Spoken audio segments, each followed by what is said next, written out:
long-suffering men and women peacefully protested the denial of their rights as Americans. For the cries of pain and the hymns and protest of oppressed people have summoned into convocation all the majesty of this great government. In our time, we have come to live with moments of great crisis. Our mission is at once the oldest and the most basic of this country. To right wrong, to do justice, to serve man. There is no Southern problem. There is no Northern problem. There is only an American problem. We are met here as Americans to solve that problem.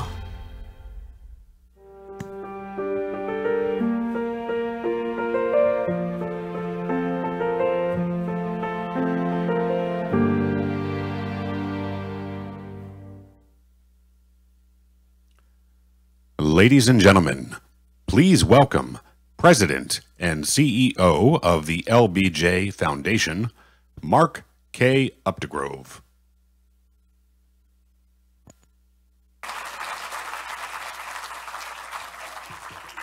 Good morning. Welcome to the final day of the Summit on Race in America.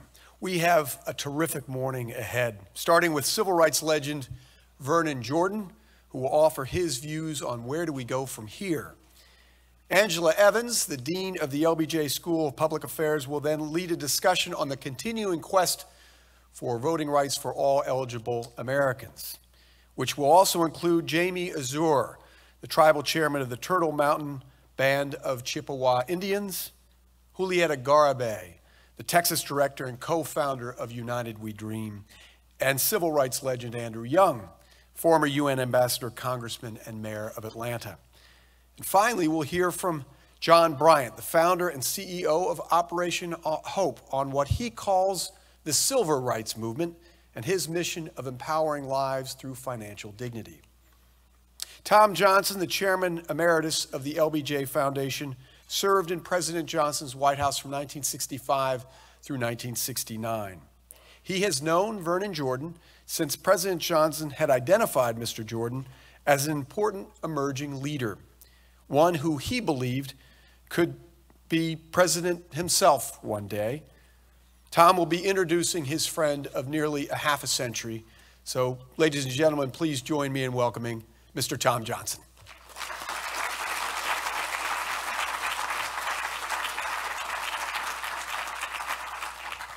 Good morning, everybody. President Johnson, in fact, believed that Vernon Jordan would become the first African-American president of the United States. He saw early in Vernon's career the characteristics that would serve this nation well. Vernon's path did not lead him to the presidency. However, he has served America uncommonly well in many other major leadership positions. Vernon believed early on, as he does now, in the power of public service. He believed then, as he does now, in the importance of courageous leadership.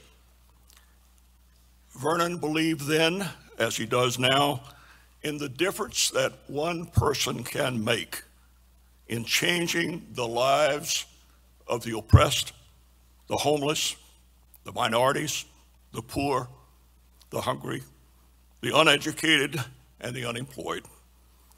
And Vernon Jordan has made an incredible difference in this nation and in this world, and he continues to do so. Raised by a mother who ran a catering business in Atlanta and who prepared food for the affluent families of Atlanta, Vernon often would accompany her as a very young man to the homes of the wealthy. While she was preparing and serving the meals, Vernon would often go to the bookshelves in those homes. One of those was that of former Mayor Robert Maddox, for whom Vernon also served as a chauffeur during the summers. Mayor Maddox had a wonderful library.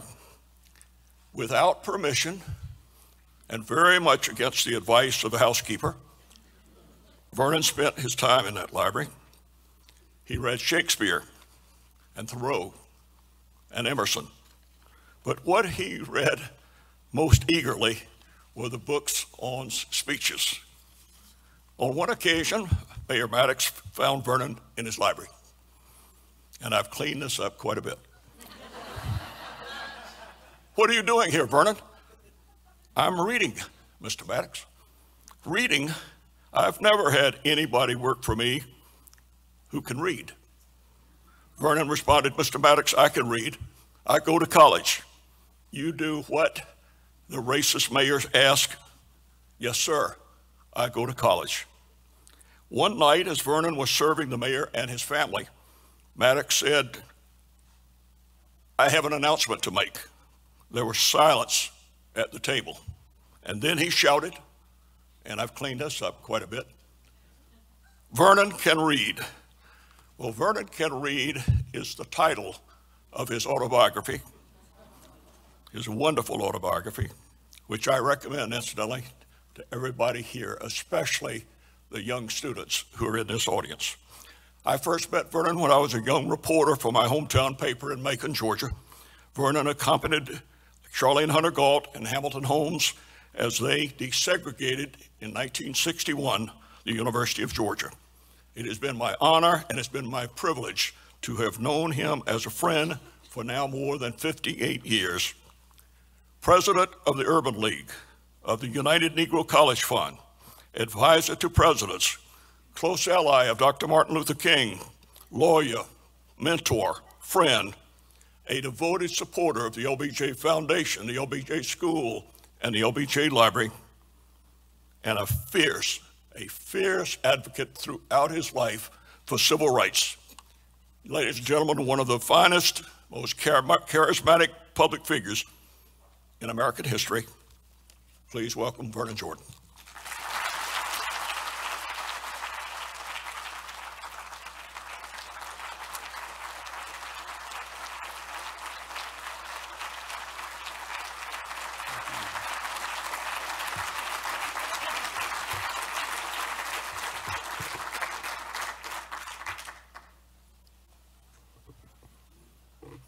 Thank you and good morning. Tom Johnson, whom you just heard, former Mayor and Ambassador Andrew Young, and General Bobby Inman, three very good longtime friends of mine who are living proof for me that friendship is the medicine of life. And I'm glad to be here with them. And of course, with all of you.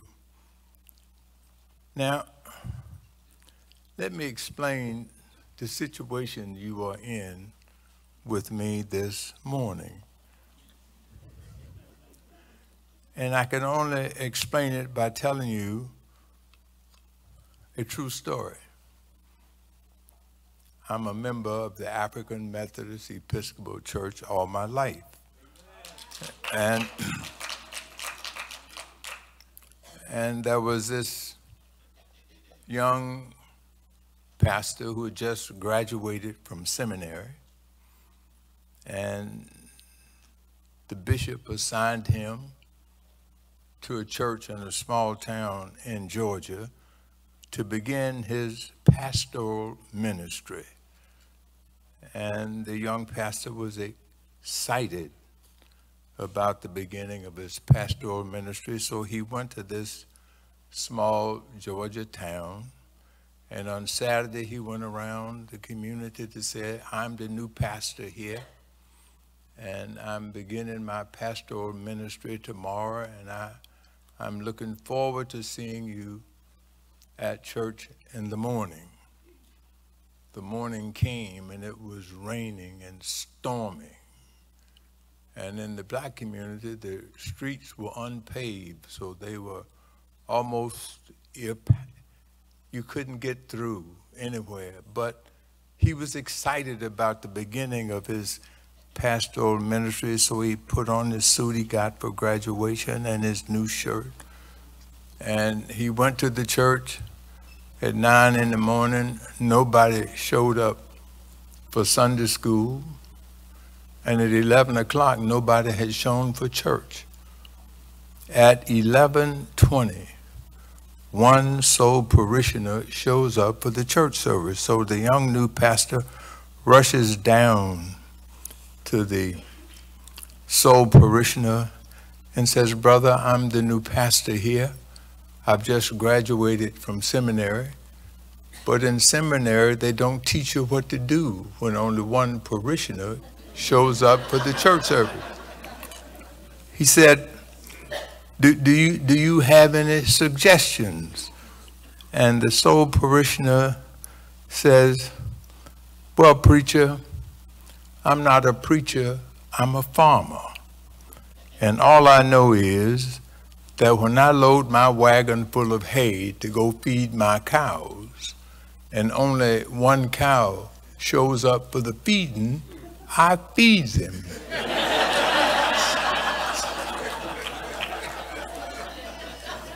So the young pastor went into the pulpit, sang the opening hymn, read from the Old Testament and from the New Testament, and prayed a 15-minute morning prayer, followed by the altar call, followed by the sermon, which took him 45 minutes to preach. And then he opened the doors of the church, but there was nobody to join. He served the Holy Communion. He took up the collection. He wanted to welcome the visitors, but there were no visitors to welcome. And finally, he got to the benediction and the doxology. And then he rushed down to the sole parishioner and says, "Well, how did I do on my first Sunday?" And the sole parishioner said, "Well, preacher, I ain't a preacher, I was a farmer. And when I load my wagon full of hay to go feed my cows, and only one cow shows up for the feeding, I don't give him the whole damn load," he said.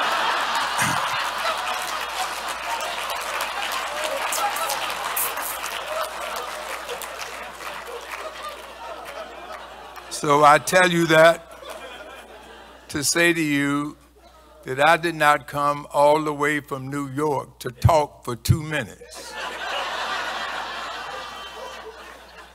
I brought a whole load of paper, and I'm going to say every damn word.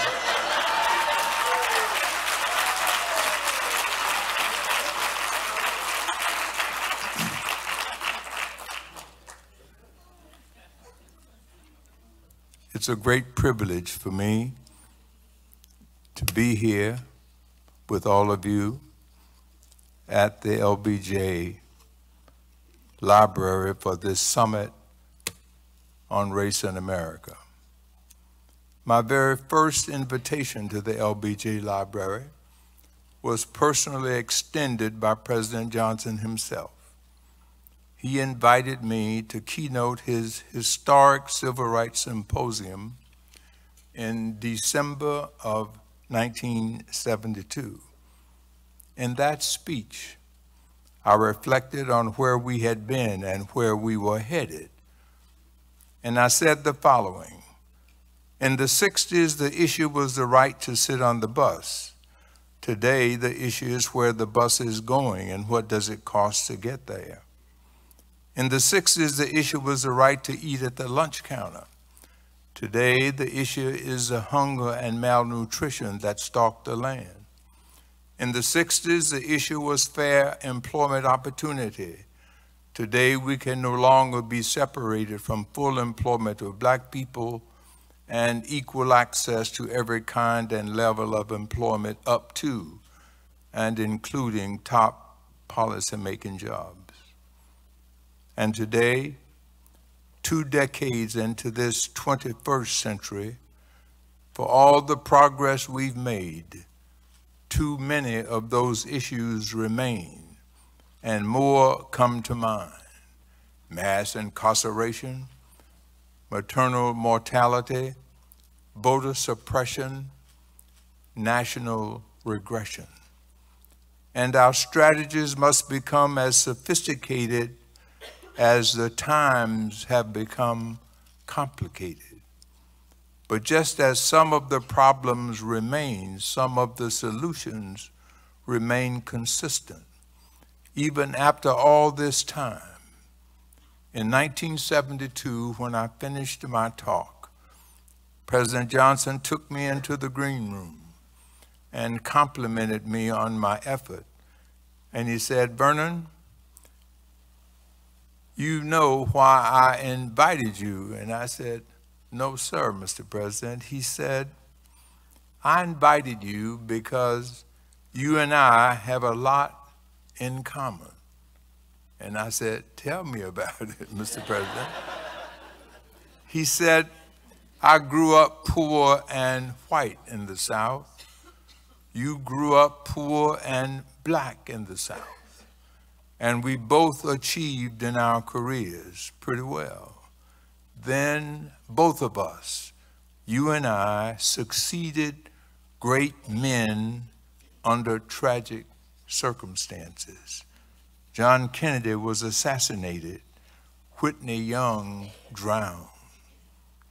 There was doubt about our ability to succeed these great men," Johnson said. And then he said, "Vernon, I was a good president, and I brought you here to Austin to help you get off to a good start.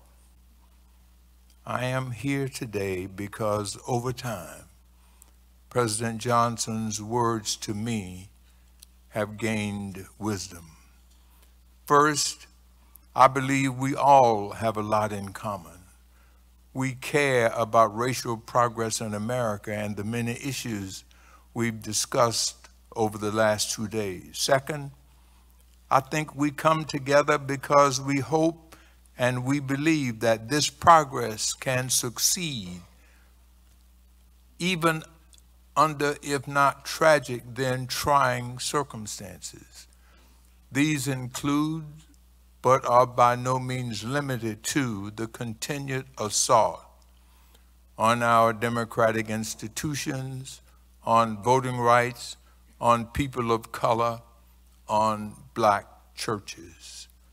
And while my own career no longer needs what President Johnson called a good start, today I come to pass on a modified version of his advice to all of you, and particularly to the executives and companies in the audience.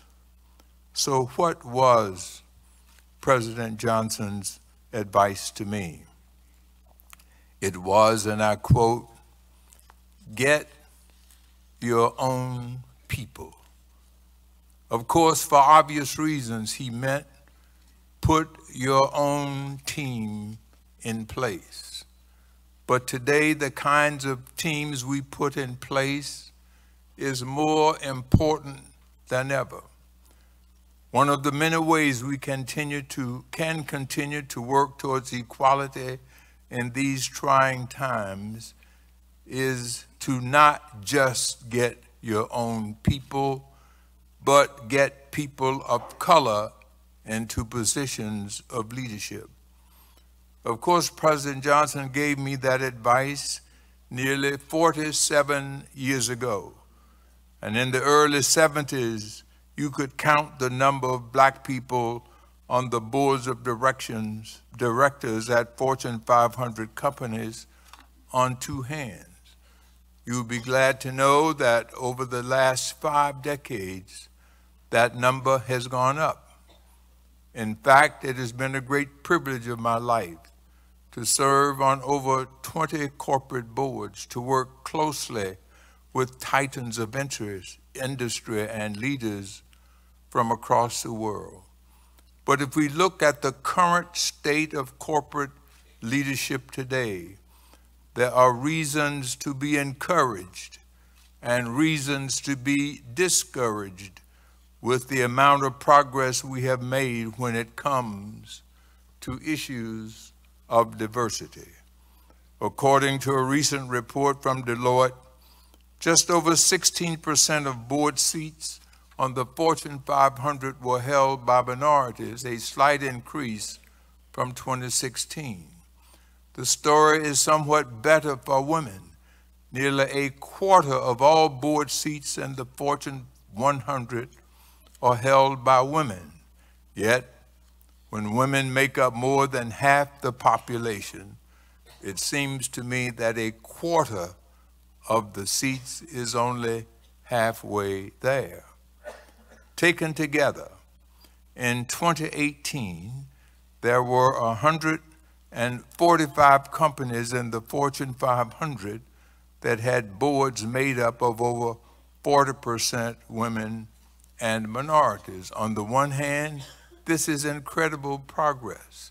Less than a decade ago, in 2010, the number was only 54 companies, and yet it is still only 145 companies out of 500. So there is room to improve the makeup of these boards, and it may not surprise you that the companies that do better financially are the same companies doing better when it comes to having blacks and women on their boards. We can also look beyond the boardroom to trends in executive leadership.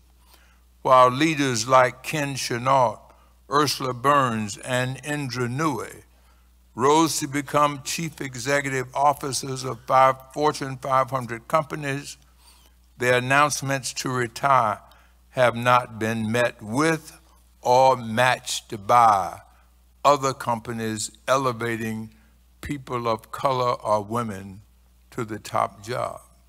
Instead, there are only 3 African-American CEOs in the Fortune 500, the lowest number since 2002. And there are currently only 27 women CEOs in the Fortune 500, down from 32 only a couple of years ago. What can account for this decline, and what are we going to do about it? I will not pretend to have all the answers, and for all of my years in business, my best analogy comes from politics. For many, the election of President Obama represented the finish line, the beginning of what was hailed as to post-racial America.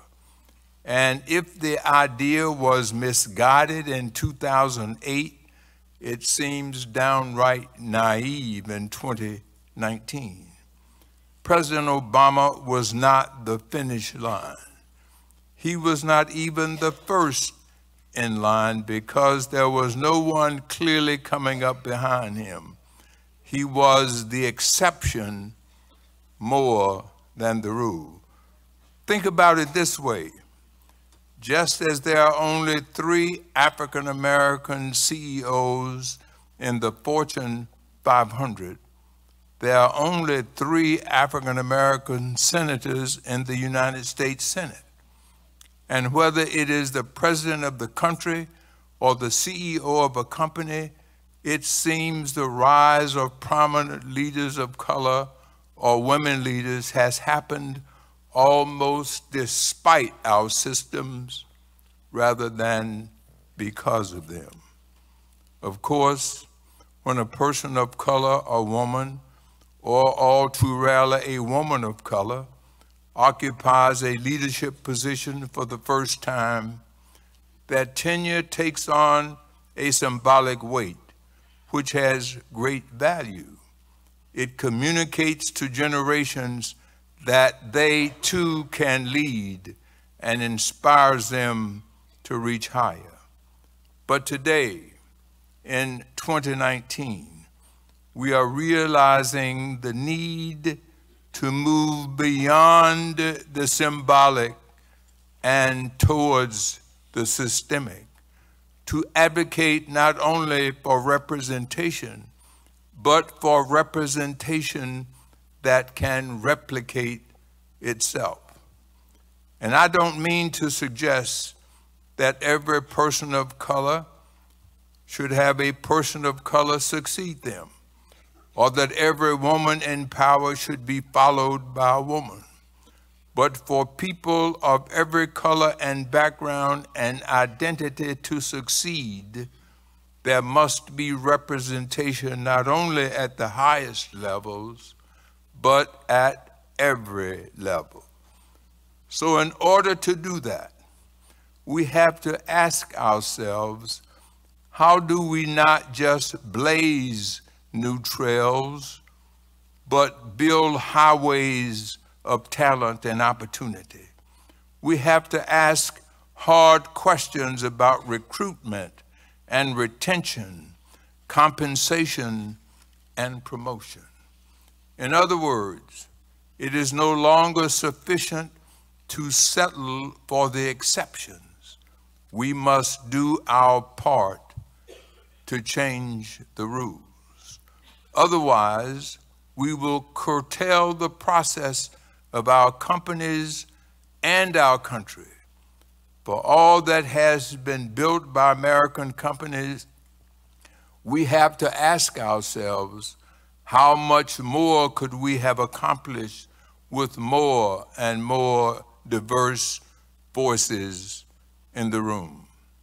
How much more will we be able to accomplish if we can overcome the discredited prejudices that put America at competitive disadvantages? Diversity is no longer just a nice thing to do, or a defensive move, or a compliance issue. Diversity is imperative for survival and essential for excellence. That's why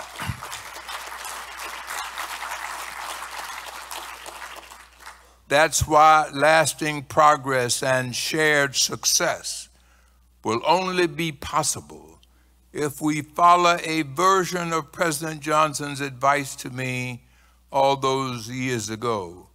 We need to find the people who give us the best chance of succeeding. And that means finding talented people of every background to build more diverse organizations that will better serve America if they represent the whole of America. We have to find people who contribute to our teams, who demonstrate their talent, who may be leaders of our organization not just next year, but 10, 20, 30 years from now, because I believe they are out there. Of course, we do ourselves a disservice if we only consider the present and the future without remembering and learning from our past. President Johnson once said, "To be black in a white society is not to stand on level and equal ground. While the races may stand side by side, whites stand on history's mountain and blacks stand in history's hollow. Until we overcome unequal history, we cannot overcome unequal opportunity." And while this year marks 55 years since the signing of the Civil Rights Act, it also marks 400 years since the first enslaved Africans arrived in North America. In other words, only a fraction of the time that black people have been in this country have our rights been recognized. And even in that relatively brief window, the matter has not been settled or the progress safe. But everything we have talked about at this gathering, every issue and inequality that persists today, has such deep roots that it is not enough to cut back the thorns and think the work is over. The roots go back beyond the 1960s or the 1860s or even 1619, and I believe that as a nation we can continue to reckon with that difficult history, because the issue of the 70s is still the issue of today. And the issue of today is that survival of our nation and its institutions, the survival of the dream of equality we fought for in the 60s. To take President Johnson's formulation and offer my own, if we avoid our unequal history, then we abandon equal opportunity. If we forget our unequal history, then we forestall equal opportunity. If we bury our unequal history, then we sow the seeds of unequal opportunity for generations to come. And fortunately, when we confront our history, we also find champions for progress, heroes who have gone largely unheralded, but can show us the way forward. Here in Austin, there are many such champions, and we can learn from their stories. People like Charles Atkins, who was on the front line of integration efforts in Austin's schools and served as the first black teacher in an integrated school here. People like Wilhelmina Delco, the first African-American elected to public office here in Austin, who served 10 terms in the Texas state legislature and was a giant in the field of education. Or people like Velma Overton, who as president of the Austin NAACP fought to desegregate Austin schools. And perhaps my most memorable speech here in Austin was October 21st, 2005, when I came here and spoke at the dedication ceremony of the Heman Marion Sweat Courthouse in Travis County. For those of you who do not know Heman Sweat, he was a native Texan and a plaintiff in the famous case of Sweat versus Painter, the case that went from that Travis County courthouse all the way to the Supreme Court of the United States, argued by Thurgood Marshall, and desegregated the law school here at the University of Texas. Of course, in addition to these giants whose shoulders we stand on today, there are a new generation of civil rights leaders in Austin and around the country who we must seek out and support. Finally, we must also be prepared to find our people, our allies in the fight for equality and justice where we least expect them. Because people can change. And our hope that society will change will be rooted in the fact that people will change, which brings me to a story. In May of 1980, I was shot in the back with a .30-06 rifle by a white supremacist in Fort Wayne, Indiana. And when I came out of the operating room after the surgery by a black doctor that saved my life, one of the many wires and telegrams that came was from Montgomery, Alabama. The telegram read, "I was shocked and saddened to learn of your injury. I am praying for your complete recovery and am thankful that your life was spared." That wire was signed George C. Wallace, Governor of Alabama. Now, I fought Governor Wallace and what he stood for from the day he defied the law and morality by trying to deny black people their rights under the Constitution. But I appreciated that wire from Governor Wallace. It said to me that political differences must be subordinated to common humanity. It said to me that we are all human beings who have to reach out to each other. The story does not end there. A year later, I went to Montgomery to celebrate the retirement of the civil rights champion E.D. Nixon. 5 minutes before the program started, state troopers wheeled George Wallace into the George Washington Carver High School auditorium in Montgomery. And at the end of the program, Governor Wallace had the state troopers put his wheelchair on the stage and rolled him toward me.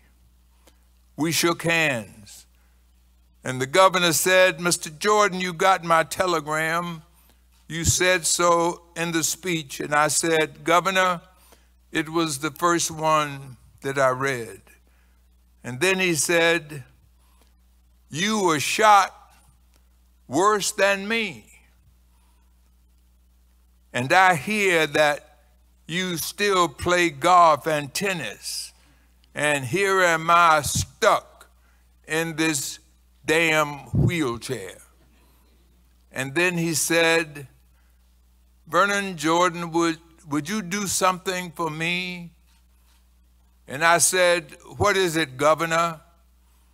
And George C. Wallace, the man who proclaimed segregation now, tomorrow, and forever, said to me, "Vernon Jordan, will you reach down and hug me?" That's the absolute, God-honest truth. The mean old racist who once stood in the schoolhouse door to keep black people out could no longer stand at all. Yet he wished he could stand, not to set himself defiantly athwart history, but rather to embrace me as a brother. My experience with Governor Wallace is a reminder that the road may be long, but we can bring about change in this country. And in our hearts, we can come together because we have been here before. But it will not be easy, and it will not happen by itself. But we can do it if we find our people, if we meet people where they are to inspire change, if we find our leaders and give them systems to succeed. There is still a lot to do. But in my life, I have seen that change is possible if we only find people to keep us marching forward. So I leave you today as I left the predecessor of this forum in 1972 with urgency for this moment, hope for the future, and a reminder of our responsibility to each other. My predecessor, Whitney Young, used to say, we may have come here in different ships, but we are all in the same boat now.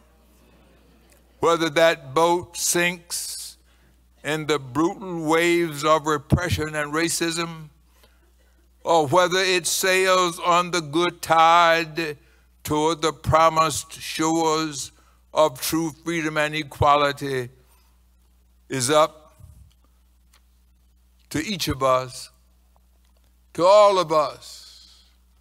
For we are soldiers in the army. We have to fight, although we have to cry. We have to hold up the bloodstained banner. We have to hold it up until we die. That, I believe, is our charge to keep, our calling to fulfill, our rendezvous with destiny.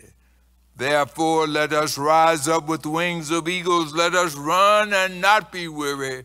Let us walk together, children, and not be faint. Thank you. God bless you all.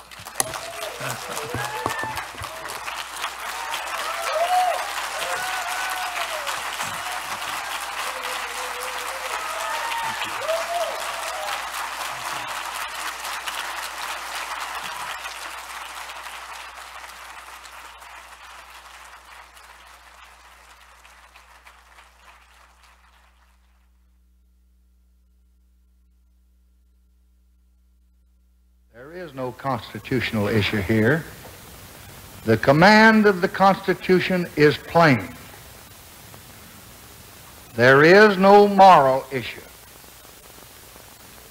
It is wrong, deadly wrong, to deny any of your fellow Americans the right to vote in this country. There is no issue of states' rights or national rights. There is only the struggle for human rights.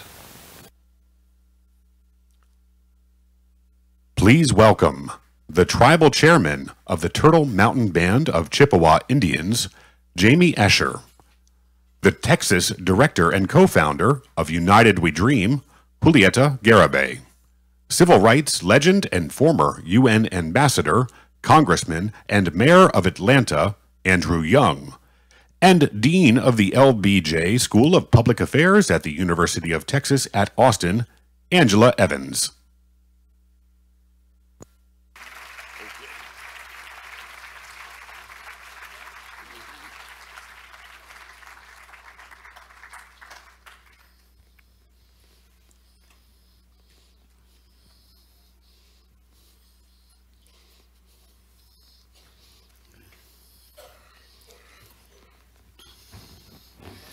Good morning, everyone. How's everybody?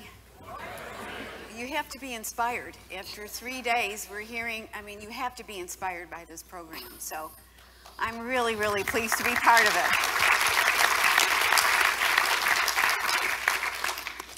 I have an honor this morning because what you see here are representatives of people who were here, people who came here under duress, and people who chose to be here. And we're going to talk about all of us according to how we think about our privilege to vote. But before we do that, I want to read something.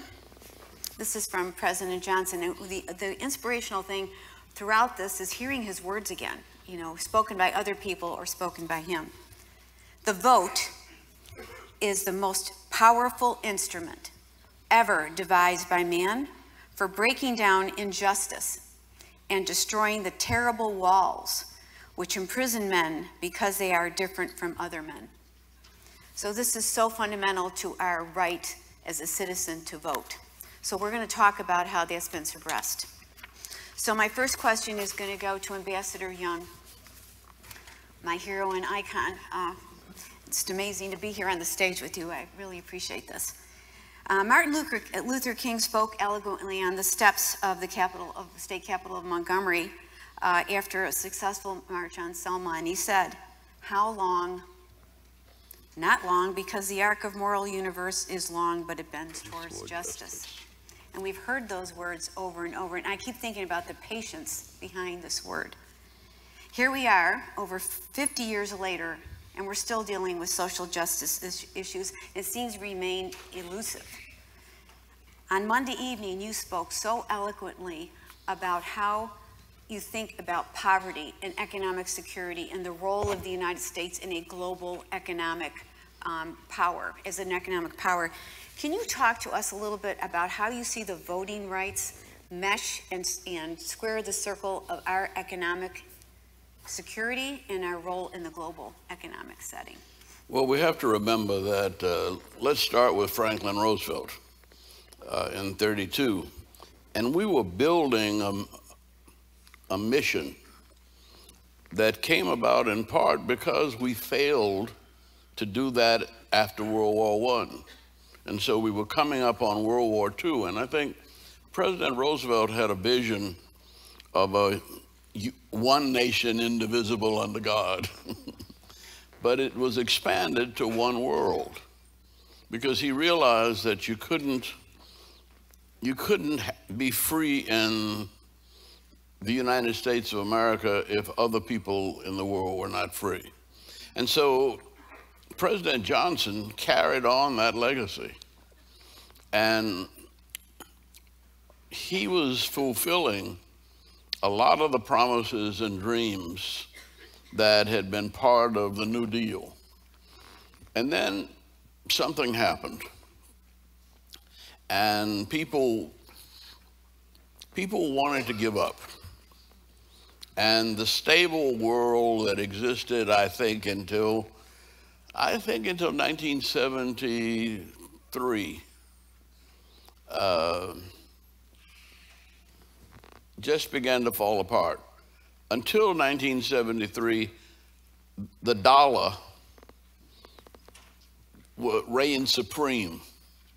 The dollar was anchored to gold, and everybody's currency in the world was anchored to the dollar.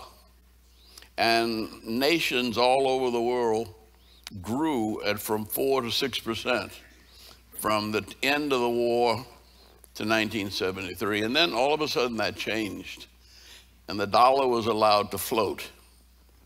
Now, I never took a course in economics, but I was sitting in the banking committee when this happened. And I asked them, if the dollar isn't anchored to something, aren't people going to play politics with currency? And Arthur Burns, the Federal Reserve, took a puff on his pipe and said, "Young man, you'll soon learn that the dollar doesn't need you to defend it. Shut up, little boy. Stay in your place." But we didn't. And at that time, oil was $2.50 a barrel. And it went almost to $200 a barrel over the next few years. And we saw an economic dislocation that we still don't understand. And I think that's the reason for a lot of the instability, a lot of the insecurity in our nation. Because we no longer believe, in fact, we've given up on the notion that we should lead a free world of democracy. And the whole, the whole turn back to nationalism is people who don't understand how we got where we are, and they don't understand that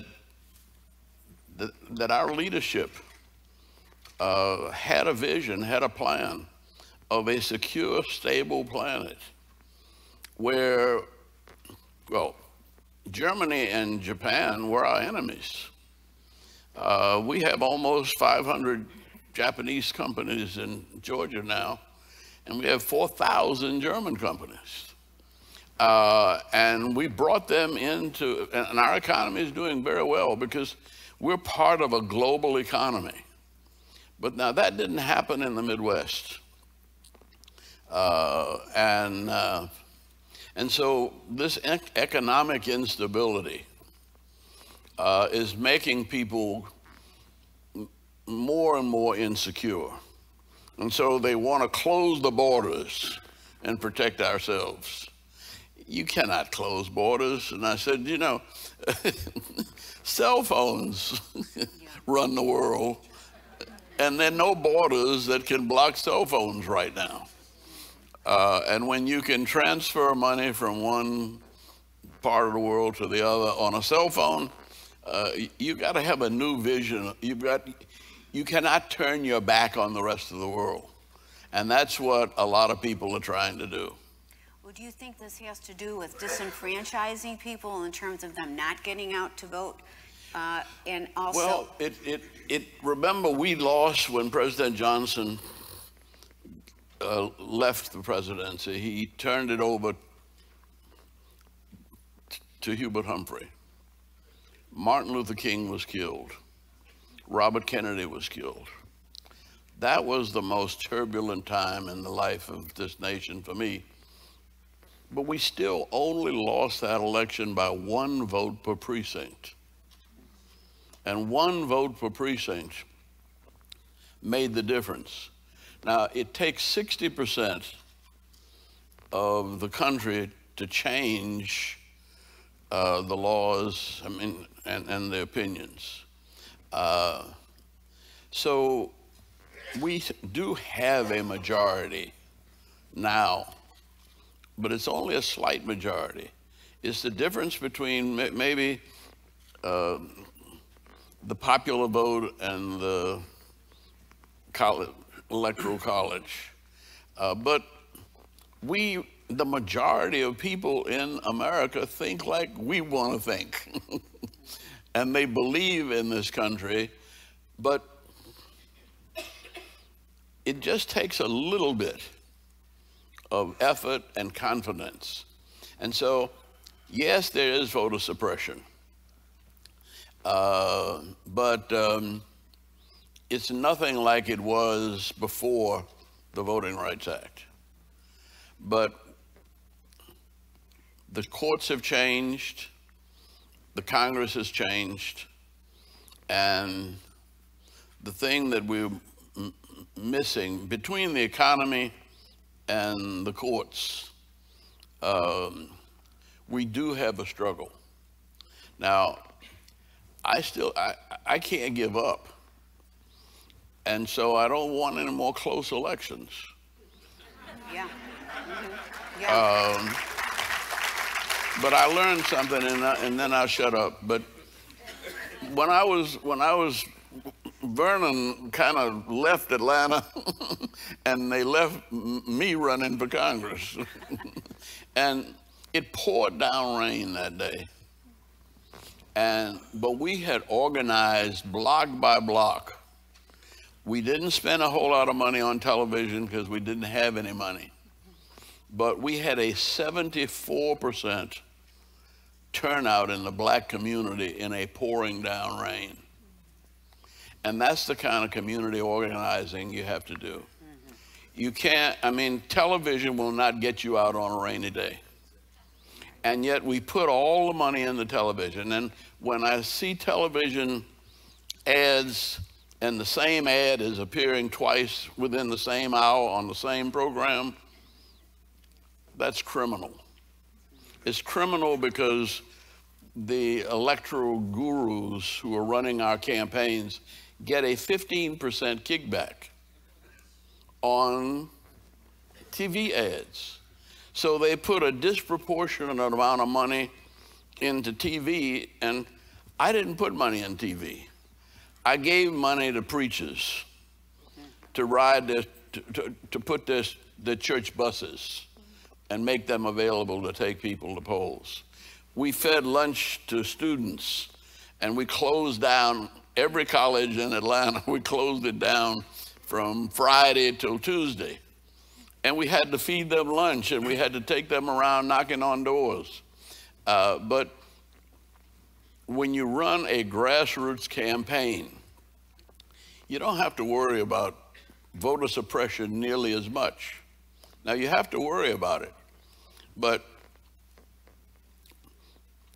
I don't think we have the time to go through the courts and everything else. So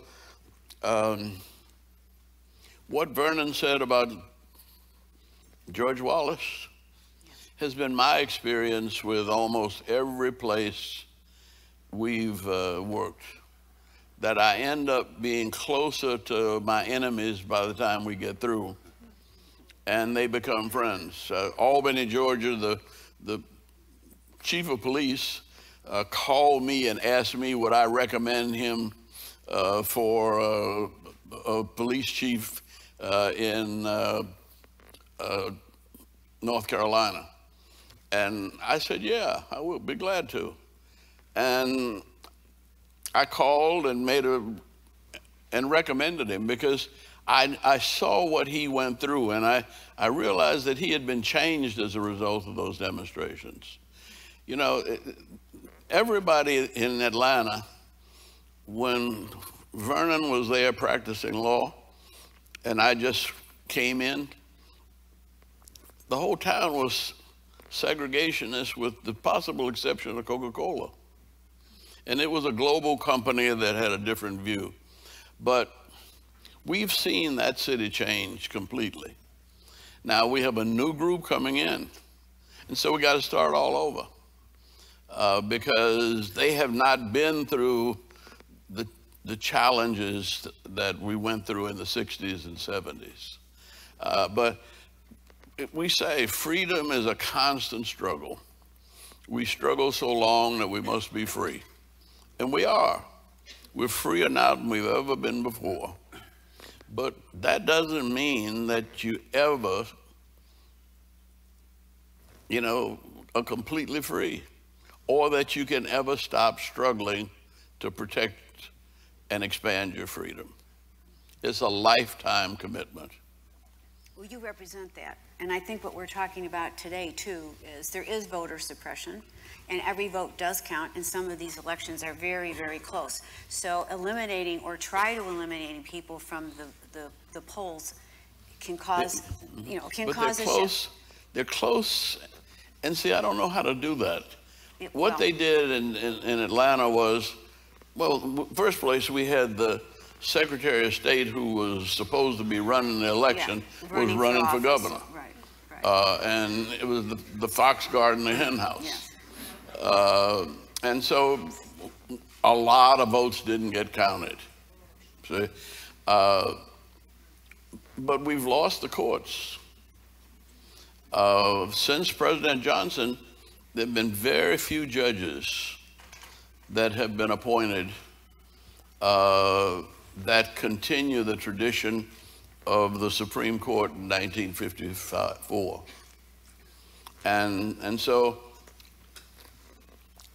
rather than try to change everything and do it legally, I think we have to have mass movements.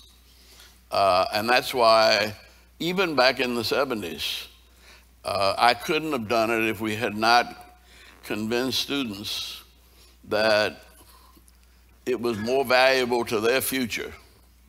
And let me just, since you're letting me talk, I'm gonna talk, so shut me up. Well, I don't want to cut off an icon. I mean, no, I really but you can't do that. But let me just say one more thing.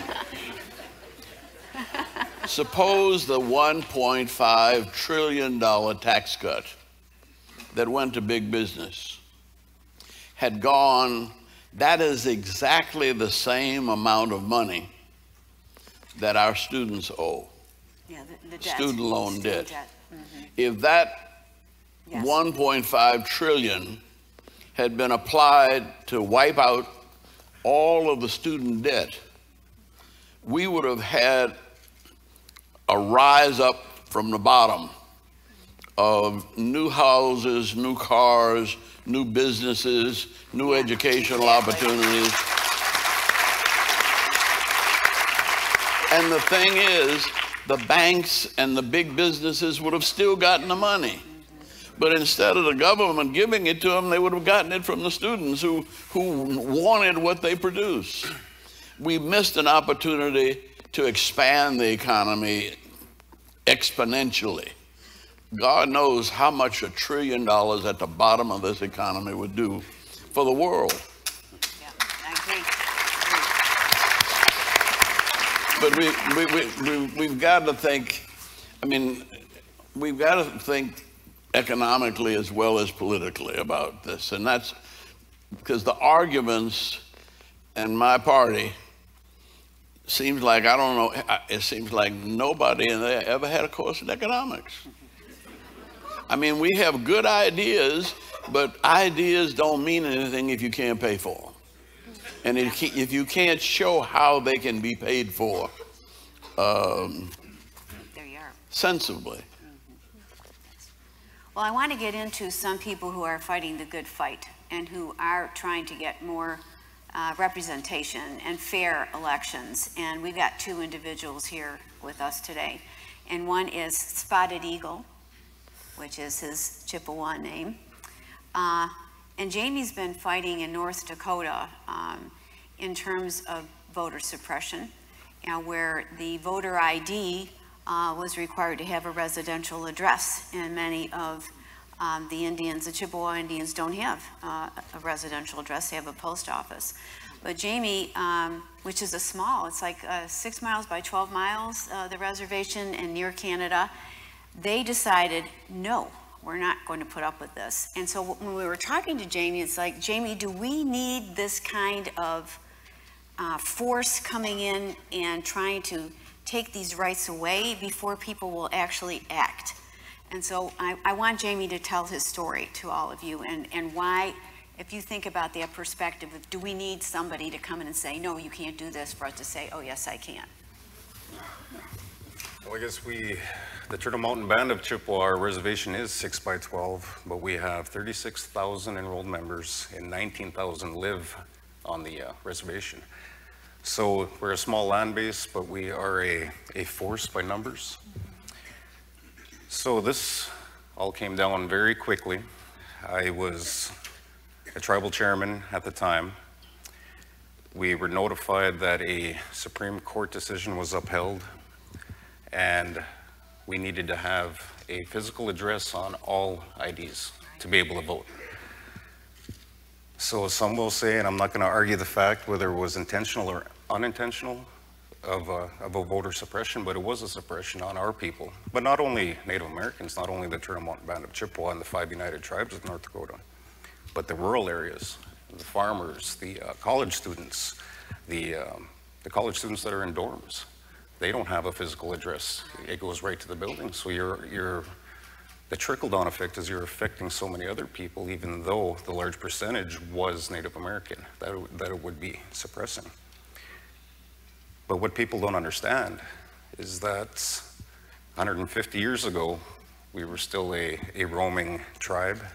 We're still chiefs, we were still warriors, and we were still water carriers back home. And that translates to what we are today. You know, the chief, instead of sitting outside in the tribe and speaking to everybody and fighting that good fight on our borders, protecting our people, the chief and the warriors are now not riding a stallion and not bows and arrows and not a tomahawk. You know, we have a Microsoft Surface. That's our arrows. We have a flight plan on a Boeing 747 to fly to Washington to fight for our rights, and that's our new stallion. So the warrior mentality is still alive and strong, but the pride is still there. And this is a whole other conversation, but there was a systematic breakdown of a culture and a people, of the Native American people, the First Nations people. And there was a genocide that has been scrubbed from the history books. And all it takes is something to incite that, to bring that pride back. So the suppression of votes turned into a rising. Tell folks you only had 2 weeks, We had correct? 2 weeks. We had 2 weeks from the November elections when we heard about the decision. And now you have to remember, in the Turtle Mountain Band of Chippewa, we have a high poverty rate. So they came down, the courts told us, well, in order to vote in this coming election, a few weeks away, your membership has to have this ID that has to have this physical address on it. And it goes back to the fact that a lot of our people have PO boxes. And it's always worked in the past. It was never an issue. And our voting numbers were low in the past, but what that did was it turned into a challenge. So it incites that pride. It incites the youth. The youth were that catalyst. The youth were that paradigm shift, as a lot of people like to say. So it incited the people to make a difference. Again, and that goes to the 36,000 enrolled members in North Dakota, which is a nice little percentage of votes. So what really happened was now the youth and the youth council were inspired, and they wanted to get out and they wanted to do something. And it always turns, because in Native Nation, and I'm sure this is the same across the country, if somebody's running for office, they always make the comment, well, we're going to be for the youth. But then a lot of the times there's no follow-up to that. So we decided, what can we do for the youth? What we can do for the youth in the Turtle Mountains was to empower the youth and bring them underneath the tribal umbrella, let them become a 501c3, a nonprofit. And my first comments to them were, you have more power than the tribal chairman does. And they kind of looked and laughed.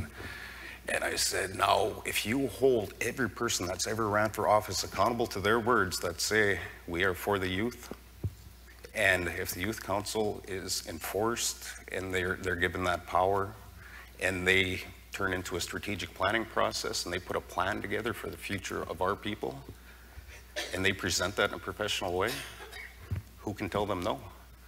It's just an empowering moment. But the youth took over. So they decided, they said, Jamie Azure, what are you going to do to help take these barriers down? Now we have the outside putting these barriers up 2 weeks before elections. How are you going to help us? So we go to the tribal council and we say, okay, it costs $15 per tribal ID. And our tribal IDs are the exact same size, weight, specifications of North Dakota or state IDs. But it's $15 in a high impoverished area. So you have to put that in perspective. $15 could be milk and a loaf of bread for a family for a week. Or you go out and you get a new ID because the one you paid $15 for doesn't work. But you need to pay to get this new one. So the tribal council decided, we'll waive all fees, we'll see what happens, we'll tell people, stay open later, come on in. And the first day, and we didn't know what was going to happen. The first day, we had one printing machine, and there were so many people that came in that it started melting the IDs before they could shift out. So we put it on the social media. We have all these people that call, and they want to help, and they want to be part of this little movement that's starting. And we were able to, and this is all incurred at the cost of the tribe. So we bought new machines. We had get out to vote rallies. We had portable machines that went to each rally, so if you didn't have a tribal ID, we're not going to charge you for it. Come to the rally, listen to our rights. This is why we need to get out and vote, make an educated decision. I'm not going to tell you who to vote for, but do your research.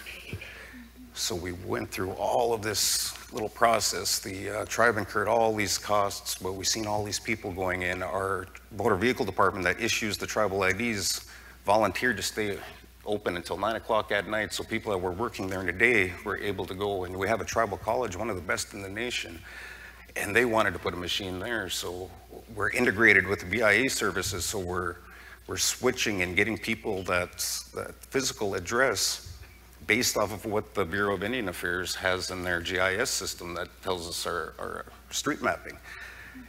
And the youth come in and they go to the college and they say, all right, they're going to do this, they're taking the barriers down, now it's back on us. So what we're going to do is we're going to put a call center in the college. We're going to put it out on social media, we're going to have them call, we're going to pick them up, we're going to take them to get registered, we're going to take them to vote, and then we're going to march from our high school and the student council of our high school, the youth council, and all the youth that were involved, marched from our high school a half a mile in a blizzard, and they marched through downtown Belcourt, which is the heart of the Turtle Mountains. So they brought that fight forward. It incited that pride. It brought that warrior mentality back. And they're gonna have to cut me off too here, sir.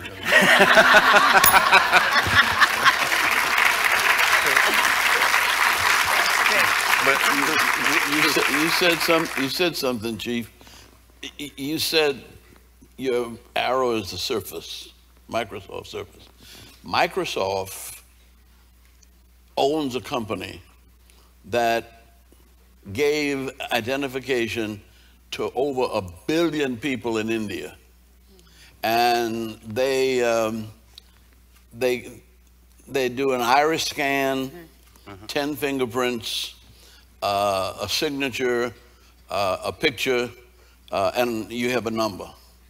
And I bet you if you went to Microsoft and asked them to do for your tribe what they did for the entire nation of India, 1.5 billion people almost, and that's their identification.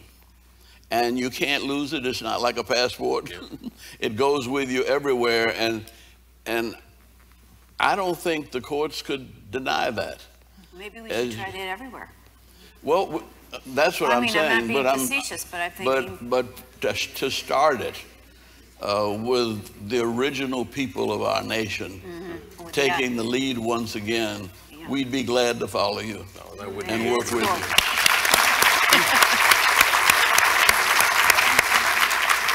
Just to finish on the answer, and I'm sorry that I veer off, but we do live on a reservation. We are a native people, and there's a microscope over these reservations that magnify the bad things that happen.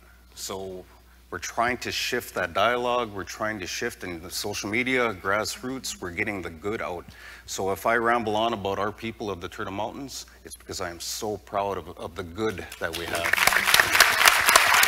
And it's very, very seldom talked about before these last couple of years. But the Turtle Mountains did double their votes. We hit over 5,000. We had the incredible Hulk Mark Ruffalo come in ahead of time. Now he's coming back. If he said we could hit that number, which was 42% higher than 2 years before with our voting output, and that was the youth. That was the youth being informed.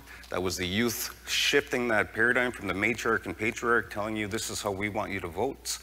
The youth started saying this is where we want to be, and this is how we're going to get to that. So that is that social cycle impact point that we needed to not. That social cycle has been going on for 200 years. We're not going to switch it in 5. But you make that impact point and you start reversing that cycle, and it's going to gain momentum. And that's what I am most proud of with our people. And that, I think the North Dakota vote is one of the votes that it sustains the Affordable Health Care Act. And I mean, you're in a position where one vote in your Senate and can lead the whole nation. So if you start something like that, all of us will rally behind you because we need you to get those votes. We can't afford to lose health care.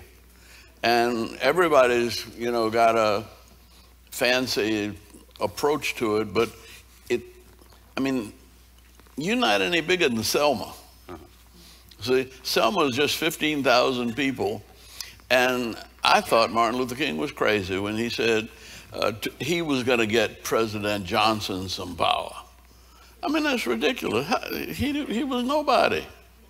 I mean, he was not as big as you, and not, I mean, he had more money and more reputation, but it was the faith that a little city like Selma could change America that got the Voting Rights Bill passed and empowered the president. And I think you all are in the eye of the eagle right now. That is the underlying effect, though. You know, the Turtle Mountains are 36,000 strong, but we have a unified tribes where each chairman of North Dakota and South Dakota meet once a month, first Friday of every month, and we discuss issues. We're sovereign nations. We are a nation inside of a nation. So it's almost a... Don't give up your vote. It's nations working together. Yeah. But you put that membership together just in North Dakota. But if you show that we can work together moving forward, now you're talking about 547 plus tribes across this nation unifying for the greater good of not only our people, but all minorities, all races. You know, when Martin Luther King, just before he was killed, we had a number of the tribes come to Atlanta, and the Poor People's Campaign would have brought black, white, brown. Cesar Chavez was there, because we were looking at poor people, and that's a majority. So we'd be glad to follow your leadership. Let us know. Mm-hmm. You know, there's a quote I was going to read. I think it's apropos now. And this is from Lyndon Baines Johnson as well. At times, history and fate meet in a single time in a single place to shape a turning point in man's unending search for freedom. So here we've got different generations and, you know, going through very similar things, and just, this is a pretty moving moment. This was not planned. I just think this is amazing that Jamie and Ambassador, you're able to connect on this. And I want to get Julietta involved in this because, you know, women have something to say. We sit quietly, but this is an amazing young woman. And she's one of us. She's a UT grad in public health nursing and is a citizen by choice. We talked about that. You know, those of us who are born here don't have to raise our hand and say we're going to uphold the Constitution, but those who choose to come here do that. And Julietta did that. Julietta did that. Julietta. And Julietta she's a founder and co-director of an organization called United We Dream. And she's been doing a lot of work with bringing attention to people who are here, who are foreign-born and immigrants. And Texas has a movement to look at voter fraud here, and to count how much voters are abusing the system. And Julietta has a suit against the state of Texas. But what I wanted to talk to her about, and what I wanted to talk to all of you about, but I wanted Julietta's perspective because you worked so hard on this, is Ruth Bader Ginsburg says, she was talking about when she was a dissenter in the Shelby case. She said, let me make sure I've got this right. The struggle for fairness in elections is not over, though the tactics of those who would suppress voting has changed. So when you think of, she calls it the second generation of tools to suppress voting. So Julietta, you've been involved in this. Talk to us a little bit about the things that you've come up against and how you've tried to, you know, rally around those and educate people about those. Yeah, thank you so much. Really proud to be here and very honored by the colleagues. I think I want to start at the fact that I came here undocumented.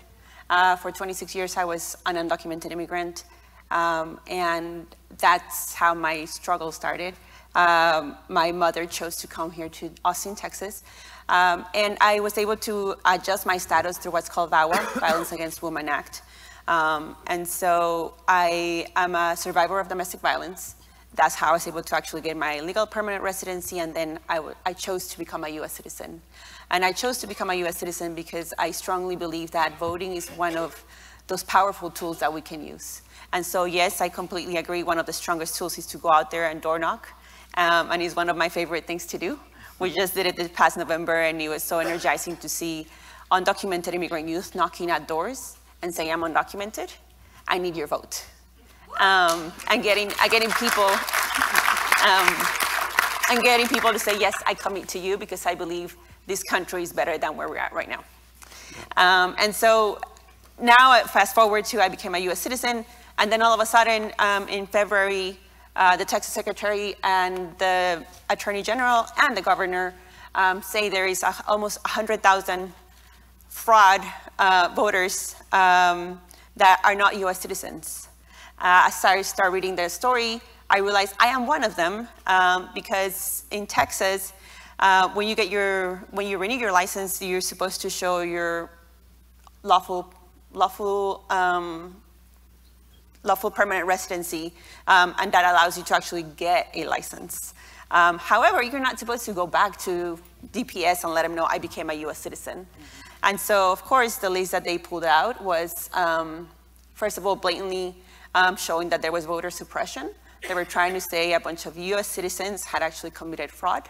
And so I started getting engaged, and I think that was one of the new tactics that they're using. How do you put fear into people to believe that there is voter fraud happening in Texas and in many other states? How do you make sure you keep them quiet? And as I grew up as undocumented immigrant, I was always told, stay quiet, don't even speak so they can't hear your accent. Try to assimilate as much as you can. And I think through the movement, I've been able to realize that, no, I'm not gonna stay quiet, that I do need to speak my truth.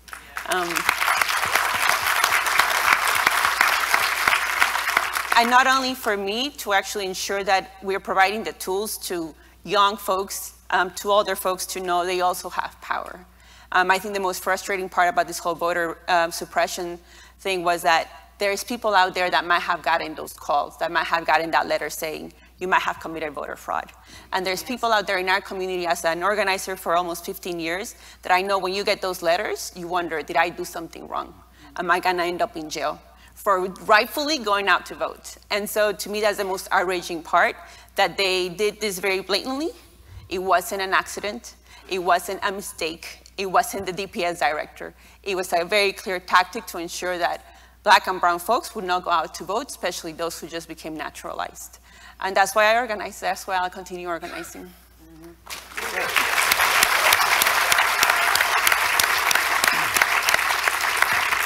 Well, Julieta, when you've done this and you've worked at this, how can this, your energy and the power that you have, how can you grow that? How can we preempt some of this, you know, we're talking about voter suppression this morning, but how do you preempt those types of things? We've had this in the past, and you know, we always say, like, yes, this is a tactic, and we're reacting to that tactic.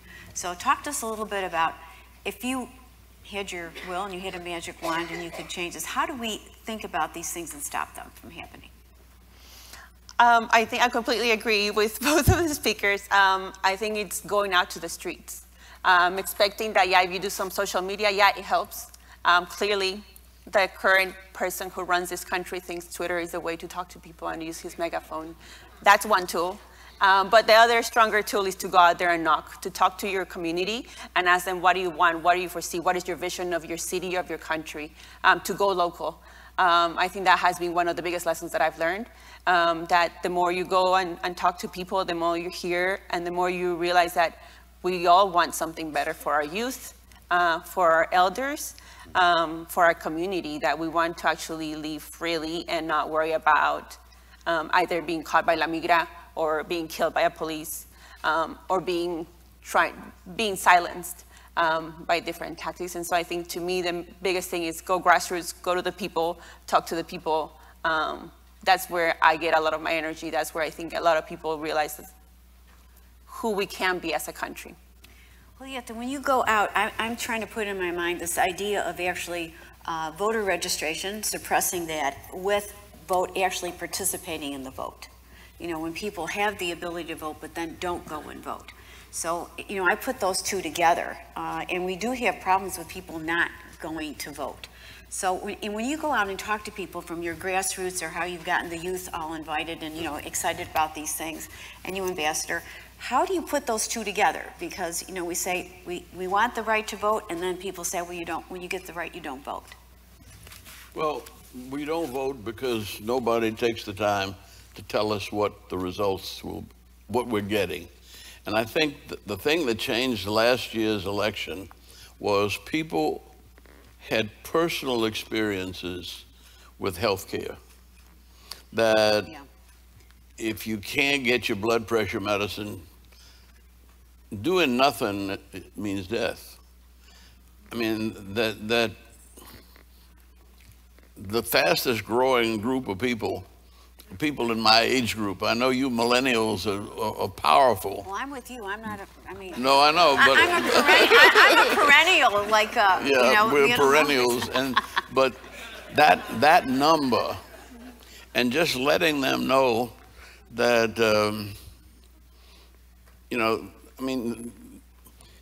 the kids from Parkland got organized very quickly. You have gotten your group organized very quickly. Once you get your cause defined, and that's just define a cause that everybody is interested in, and you can organize people around almost anything.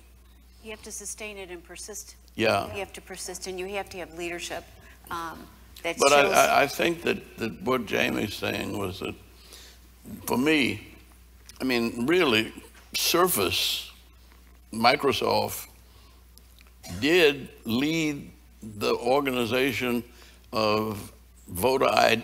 It wasn't voter ID. All of their benefits come through that in India now.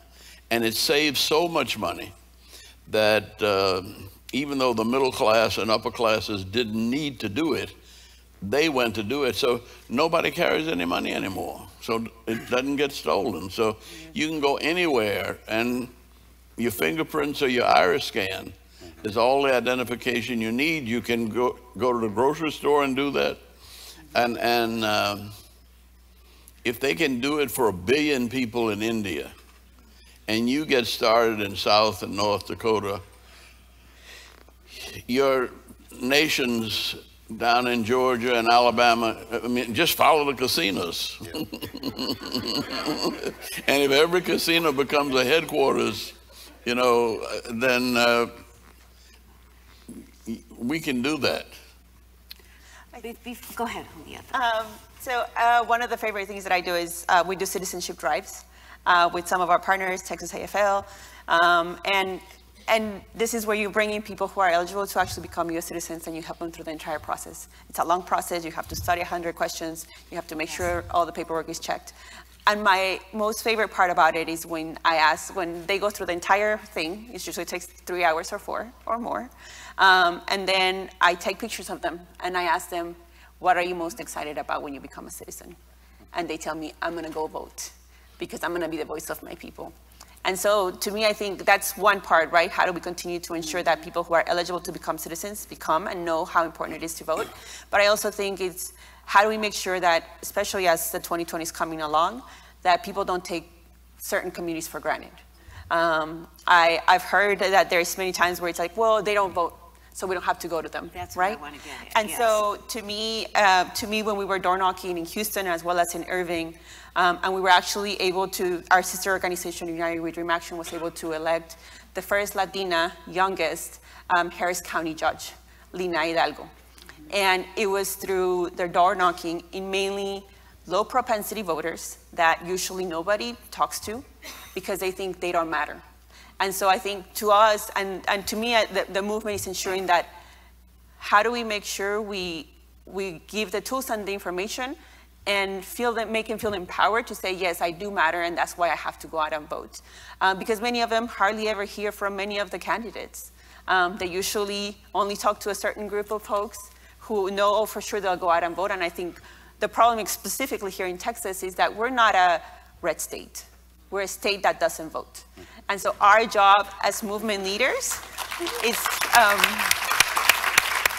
to make sure that we actually go and door knock on those people that have been told, oh, you don't matter, or why should I talk to you if you're not going to go out and vote? That's where it's at, I think. I know we're No, 40 seconds over the clock, but There's a big clock here telling us. but to answer your the magic wand question, Yes. Native Nation doesn't need a magic wand. All Native Nation needs is somebody to say, no, you can't, and that's going to unite everybody.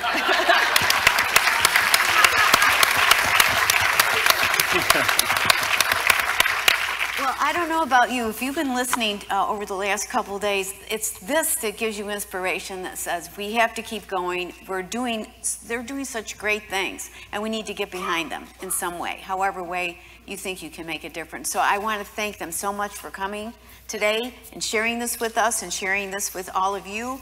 And I think we've got a little movement going here right on between these generations. So thank you so much for coming. Appreciate it.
Please welcome founder, chairman, and CEO of Operation Hope Incorporated, John Hope Bryant.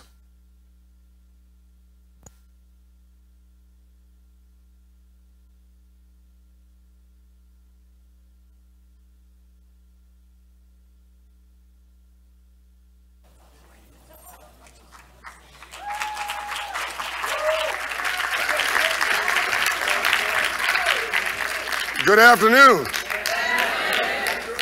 You know, the Bible suggests be hot or be cold. If you're lukewarm, I'll spat you out. Translation: even God doesn't like mediocrity. Good afternoon. Good afternoon. That's both feet in it.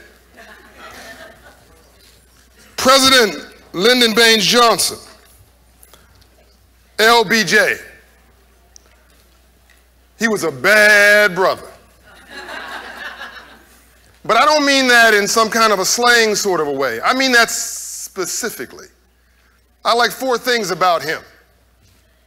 Number 1, he was the 20th century public sector architect for civil rights legislation.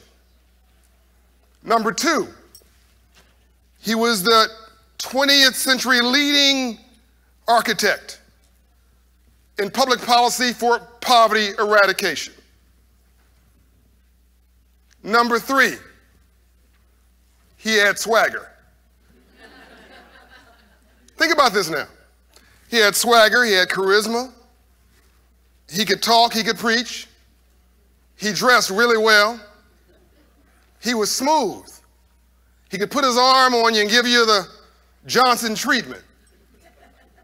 He could sort of get you to do what he wanted you to do because it made you feel good to do it. He was so cool. I was thinking backstage, if he was alive today, I'd make him an honorary black man. And he'd like, his daughter said he'd like that. I think he would. I never had a chance to meet him, but I think he would. The 4th thing I liked about him is he understood and respected a different color. I'm sorry, an additional color. We talked about black and white. today and the last few days. Very important. We've talked indirectly about red and blue. But he understood, like a couple other leaders I really respect, Dr. Martin Luther King Jr., Ambassador Andrew Young, who just graced this stage, Abraham Lincoln. I'll get to in a moment. He understood another color. That color is green. So whether you're white, black, red, brown, or yellow, you want to see some more green. Can I get an amen?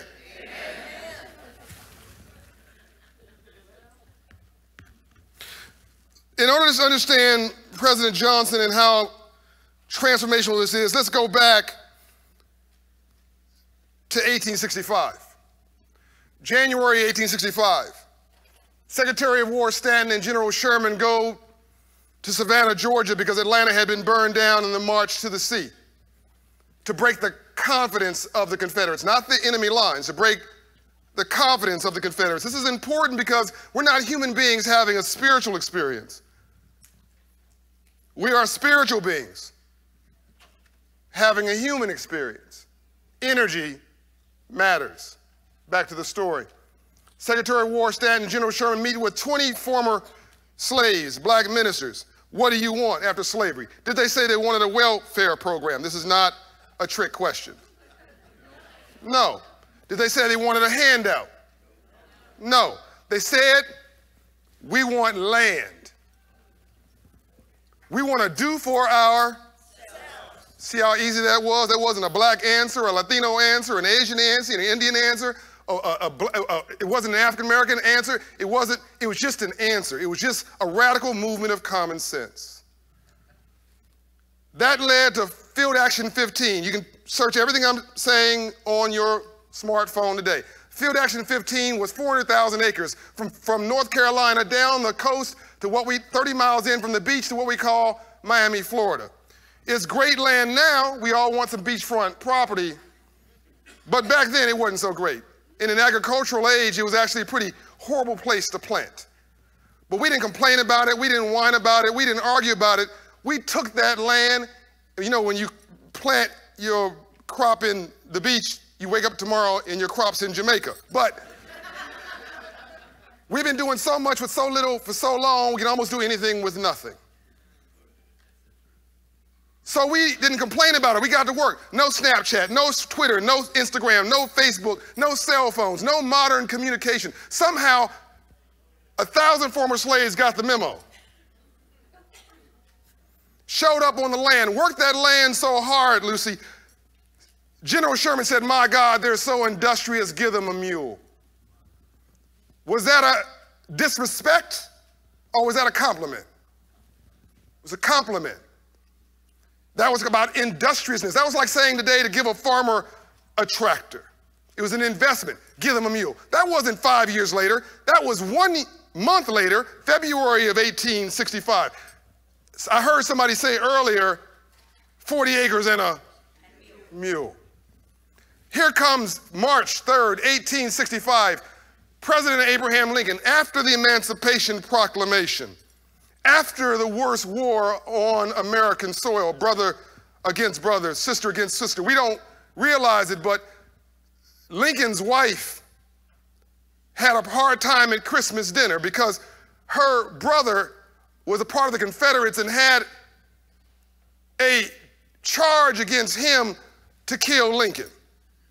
I want that to sink in for a minute. Lincoln's wife's brother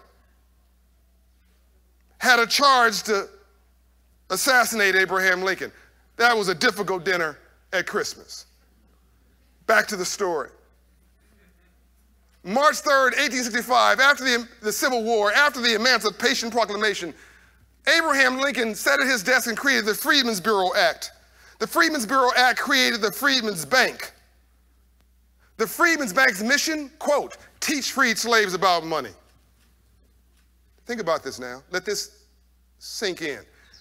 He thought the most important thing he could do after the worst war on our soil was to put African Americans into the free enterprise system.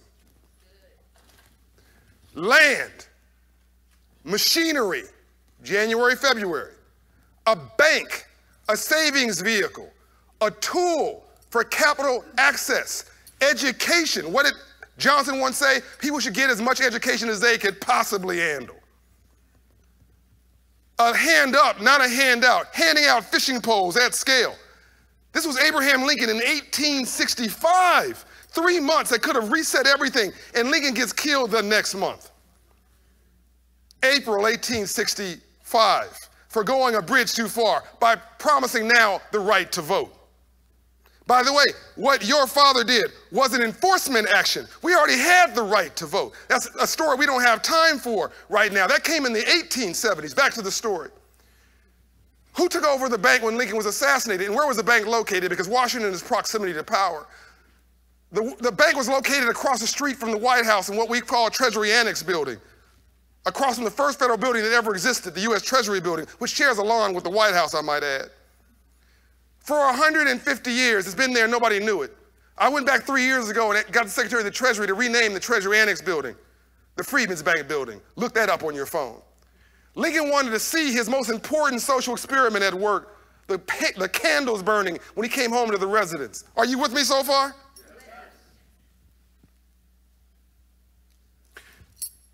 Frederick Douglass took over the bank. Now you would say he's an abolitionist, and you would not be incorrect, but that's not his whole story. He was also a capitalist. He owned $6.5 million worth of real estate in 1865 in Baltimore, Maryland. It has a marker on it today if you go in for a tour. He rented this real estate out to working class blacks at an affordable rate. That gave him the financial freedom to be an abolitionist and a civil rights leader and a freedom fighter. You know, by the way, even if you want to distribute money like a socialist, you've got to first collect it like a capitalist. Am I talking to myself? Are you with me? Yes. So, Frederick Douglass ran this bank, put $10,000 of his own money in this bank, which is $20 million today, knowing he wouldn't get it back. The bank fails on his watch, 73,000 depositors, $52 million in deposits, $100 billion of value today, making one of the top 25 banks in the country today with not one more dime. And the bank failed because it was gamed by those that came after Abraham Lincoln.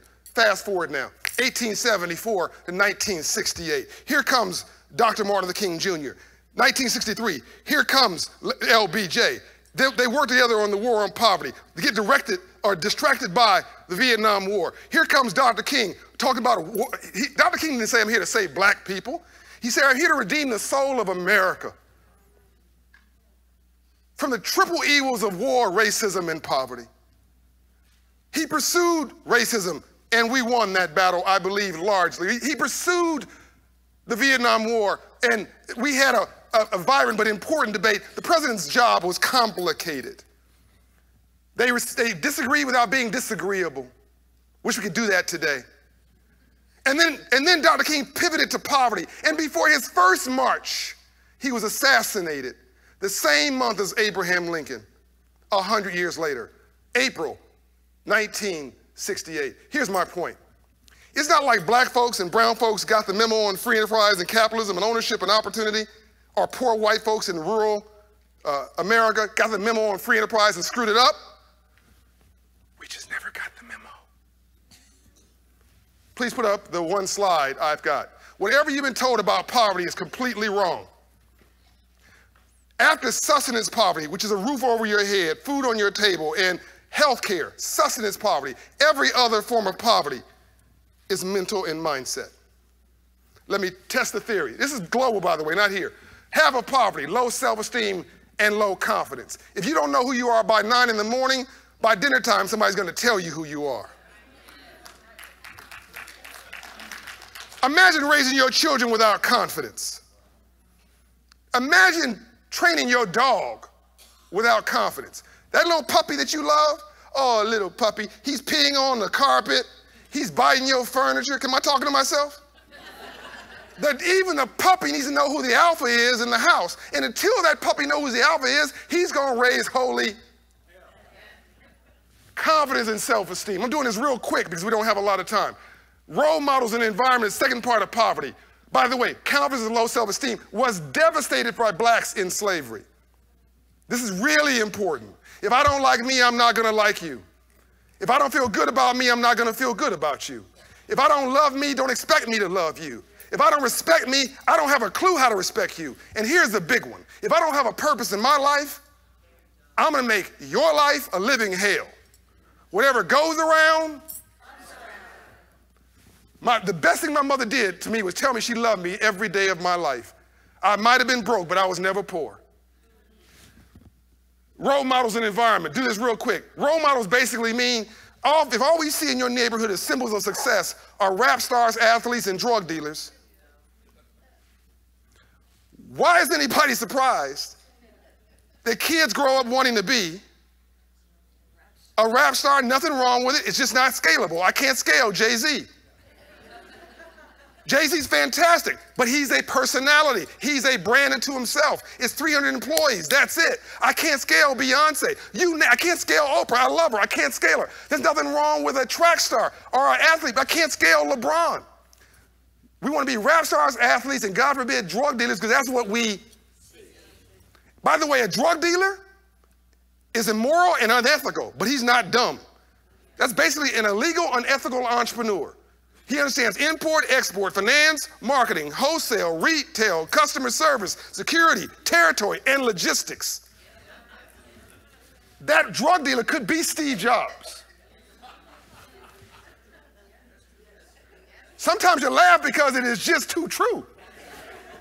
Environment. We don't have time, so I'm making this quick. Environment basically means if you hang around 9 broke people, you'll be the 10th.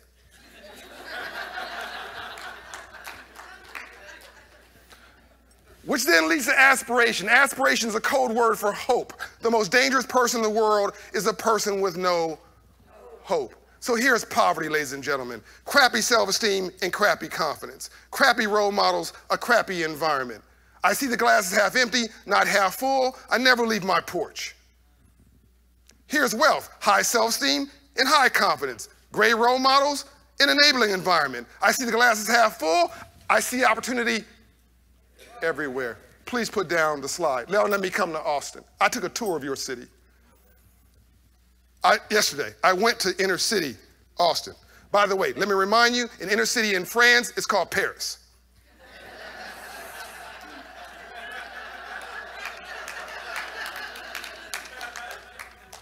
Every inner city in America is a gold mine. It's centrally located real estate. Folks are tired of driving 2 hours to get home. Back to Austin. I went and took a tour. I saw Martin Luther King Boulevard. I saw Cesar Chavez, I believe it was Boulevard. I didn't see many blacks or many Hispanics anymore around those 2 boulevards. I see a neighborhood and neighborhoods flipping. And I'm not mad at the people who are coming in who see opportunity that others do not.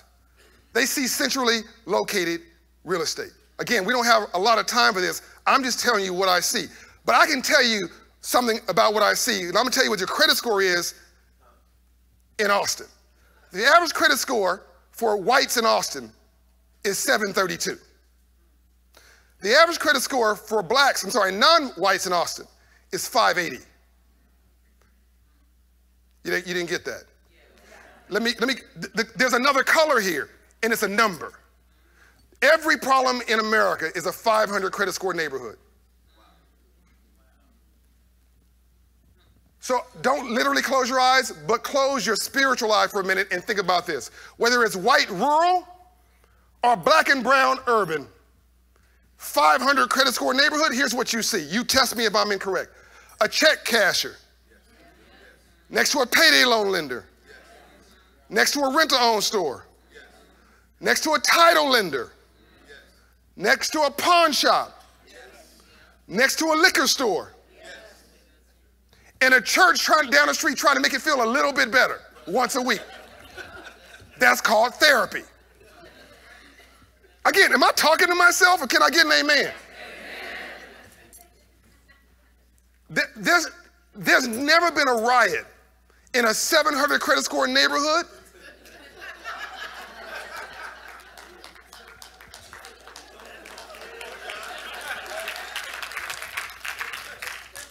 Drop the mic. I'm gonna do this one more time. I'm killing it up here. You guys, I'm killing it. There's some coffee outside. There's never been a riot in a 700 credit score neighborhood in America's history of any race. Because 700 credit score neighborhoods don't riot, they go shopping.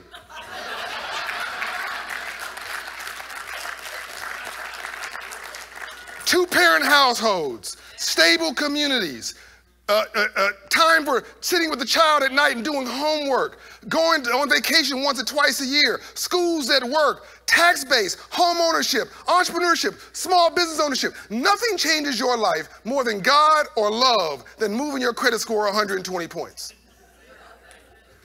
At Operation Hope, we decided to finish what Abraham Lincoln started. Ambassador Andrew Young said that he and Dr. King and Vernon Jordan and so many other heroes and sheroes, and the ladies don't get the credit often for their contribution. Behind every successful man was an exhausted woman.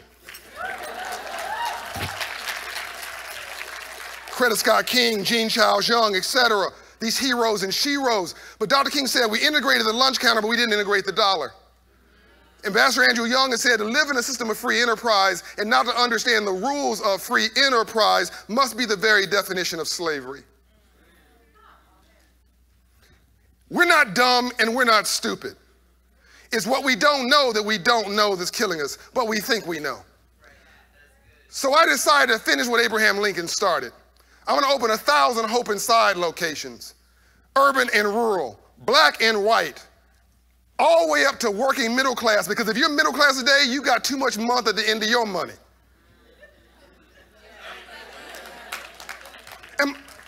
Oh no, you're just all independently wealthy. That's it. Number one cause of divorce, money. Number one cause of domestic abuse, money. Number one reason why black and brown kids don't go to college. It's not academics, money. We can go on and on and on. It is like a burning bush sitting in the middle of our discourse that no one's paying any attention to whatsoever. So I decided to open these Hope Insides locations where we flock, stop, and shop. I have 135 today. We're moving credit scores 120 points in 24 months, creating homeowners, entrepreneurs, small business owners. If civil rights was waged and won in the streets, it was about race and the color line. And thank you, Vernon Jordan, and everybody here who's done and made that possible. Then civil rights is about class and poverty. And if civil rights was in the streets, civil rights is in the suites. We've got a new movement here that adds on to the civil rights movement. I think today that the number one civil rights issue that it needs to be an add-on to traditional civil rights is financial literacy for all.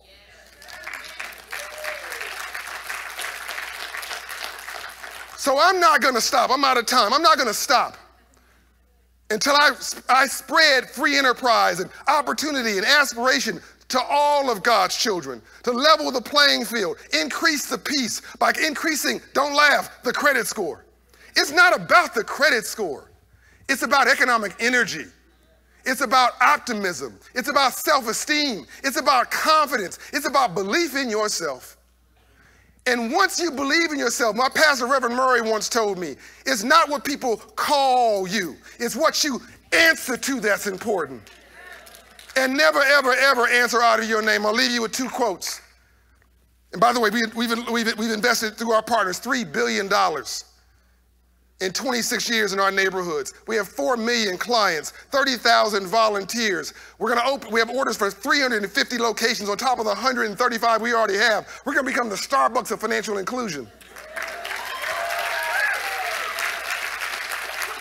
The guy who made this suit this is not a black suit, even though he was a black entrepreneur. It's a good suit. You can't be black for a living. You gotta be good at what you are, whatever you do, and be proud to be black, or proud to be Latino, or proud to be Indian, or proud to be Asian. But you've gotta contribute and you've gotta deliver. And I'm convinced that when the playing field is level and the rules are published, we excel. So I'm done. By the way, this guy, we gave him a $35,000 loan, raised his credit score 120 points, gave him a small business class, and he's doing $1.6 million every year for the last 10 years. That's handing out fishing poles. So as I leave you there, here's the question. What kind of bird do you want to be? There are 3 types of people like 3 types of birds. There are eagles, there are buzzards, and there are turkeys. Now, eagles don't fly in packs. You've never seen a flock of eagles. LBJ was an eagle. Dr. King was an eagle. Coretta Scott King was an eagle. You are eagles. Eagles don't fly in packs. Eagles even raise their children differently. The eagle's nest is made of sharp little twigs. Message. You start pushing up against the inside of that nest, you need to get up and go get a job. You cannot be 48 years old and living with your mama. Some of you didn't like that. There's a second kind of bird, buzzards. Buzzards love packs. Buzzards are low altitude birds.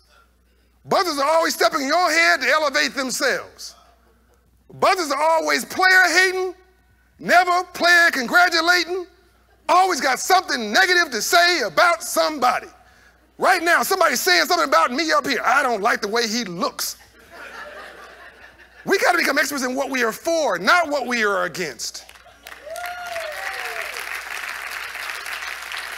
Complaining didn't pay one bill, didn't fund one mortgage. We have got to become PhDs and PhDs too. The worst kind of bird, though, is a turkey. Because a turkey's got wings and can't even fly.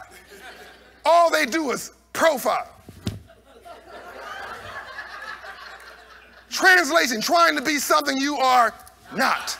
So here's my question to the LBJ legacy, to all the heroes and sheroes in this room, to my brother Mark Updegrove, who's so cool. He doesn't walk on water, but he knows where the stones are. Here's my question. What kind of bird do you want to be? Let's go fly.